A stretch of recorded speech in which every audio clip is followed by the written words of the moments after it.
নমস্কাৰ, মোৰ নাম শ্ৰী তুষাৰজী ঠাকুৰীয়া। আজি মই এটা সাধু ক'বলৈ লৈছোঁ। সাধুটোৰ নাম সোণৰ কণী পাৰা হাঁহ। এখন গাঁৱত এজন খেতিয়ক আছিল। সেইজন খেতিয়ক বহুত দুখীয়া আছিল।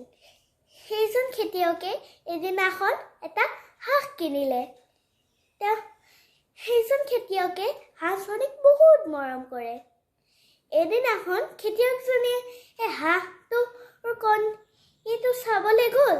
তেতিয়া চক খাই উঠিল খেতিয়কজন।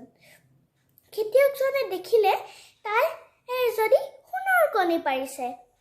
সেইটো তেনেকেই সদায় দেখে এটা এটা সোণৰ কণী তাই সদায় দি থাকে। আৰু তেনেকেই তাই লাহে লাহে লোভ হ'ল খেতিয়কজনে বজাৰত যাওঁতে এজন বহুত ধনী মানুহক দেখিলে। সেইজন ধনী মানুহে পইচা লৈ আছিল দোকানৰ পৰা। দেখিলে যে বহুত বহুত পইচা লৈ আছে, কম কম পইচা লোৱা নাই।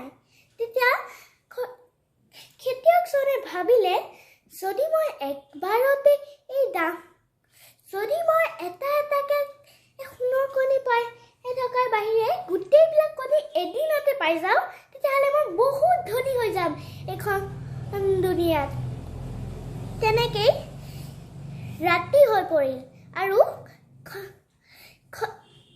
খেতিয়কজনে মনে মনে মনে মনে নিজৰ হাতত কুঠাৰ এখন লৈ গৈ আছিল। আৰু তেনেকৈ চুপকে সেইটো খেতিয়কজনৰ হাঁহজনী খপকে তাইৰ পেটটো কাটি পেলালে। তাত দেখিলে এটাও কণী নাই। আৰু তেনেকেই হাঁহজনী মৰি থাকিলে।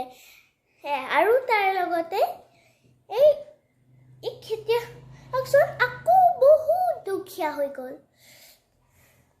এইটো সাধুতে আমি শিকিলোঁ, কেতিয়াবাও লোভ কৰিব নালাগে। ধন্যবাদ।